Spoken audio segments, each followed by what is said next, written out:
नमस्कार, आपका स्वागत है। दोस्तों, हिंदू धर्म में महाभारत का एक अलग ही इतिहास है। महाभारत का जिक्र आते ही लोगों के मन में भगवान श्री कृष्ण तथा कौरव और पांडवों की तस्वीर आ जाती है। ऐसा माना जाता है कि महाभारत का युद्ध आज तक हुए सभी युद्धों में से सबसे महान और सबसे अधिक विध्वंसक था। इसमें धर्म ने अधर्म पर विजय प्राप्त की थी। पर दोस्तों, हर एक विषय में कोई न कोई प्रश्न जरूर होता है। उसी तरह कई प्रश्न महाभारत युद्ध के दौरान छोड़े गए हैं, जिनका उत्तर अभी तक कई लोगों को नहीं पता। इनमें से एक प्रश्न ये भी है कि द्रौपदी और 5 पांडवों ने किस प्रकार से सुहागरात मनाई थी। इसी के चलते दोस्तों, आज के इस वीडियो में हम आपको इस प्रश्न का उत्तर बताएंगे, जिसे पूर्ण रूप से समझने के लिए आपको ये वीडियो अंत तक जरूर देखना चाहिए। और साथ ही अगर आपने हमारे चैनल को अभी तक सब्सक्राइब नहीं किया है तो इसे सब्सक्राइब कर लीजिए। साथ ही बेल आइकन को दबाकर नोटिफिकेशन ऑल करना ना भूलें। दोस्तों, जिस समय द्रौपदी का स्वयंवर हुआ उस समय 5 पांडव अपनी मां कुंती के साथ अपनी पहचान छुपाकर ब्राह्मण वेश में रहा करते थे और भिक्षा मांगकर अपना जीवन व्यतीत करते थे। पांडव जितनी भी भिक्षा मांगकर लाते हैं उसे अपनी मां कुंती के सामने रख देते हैं और माता कुंती भिक्षा को 5 भाइयों में बराबर बांट दिया करती थी।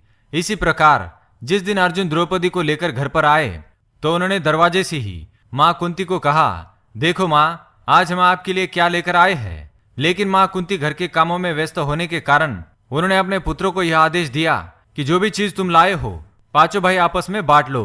लेकिन जब मां कुंती ने द्रौपदी को देखा तो बहुत ही विचलित हो गई। उन्होंने यह क्या कह दिया। इस पर उन्होंने अपने पुत्र धर्मराज युधिष्ठिर से कहा कि ऐसा कुछ रास्ता निकालो कि जिससे द्रौपदी का कोई अनर्थ भी ना हो और मेरे मुंह से निकली हुई बात भी झूठी ना हो।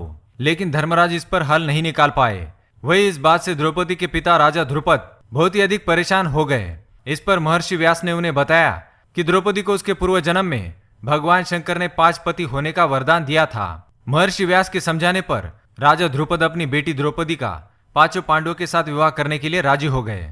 इसके बाद पहले दिन द्रौपदी का विवाह सबसे बड़े भाई युधिष्ठिर के साथ किया गया। उस रात द्रौपदी ने युधिष्ठिर के साथ कक्ष में अपना पत्नी धर्म निभाया। अगले दिन द्रौपदी का विवाह भीम के साथ हुआ और उस रात द्रौपदी ने बड़े भाई भीम के साथ अपना पत्नी धर्म निभाया। उसी तरह अगले दिन में अर्जुन, फिर नकुल और फिर सहदेव के साथ द्रौपदी का विवाह संपन्न हुआ और इन तीनों के साथ भी द्रौपदी ने हर एक दिन अपना पत्नी धर्म निभाया।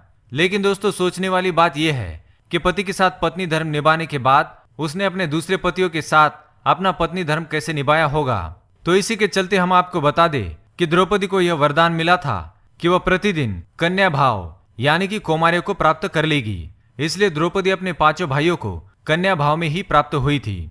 तो दोस्तों, क्या आप इस बारे में जानते थे? तो हमें कमेंट में अवश्य बताएं। अगर यह वीडियो पसंद आए तो लाइक करें और ऐसी आध्यात्मिक रहस्यमय जानकारी वाले वीडियो देखने के लिए हमारे चैनल को सब्सक्राइब करें। धन्यवाद।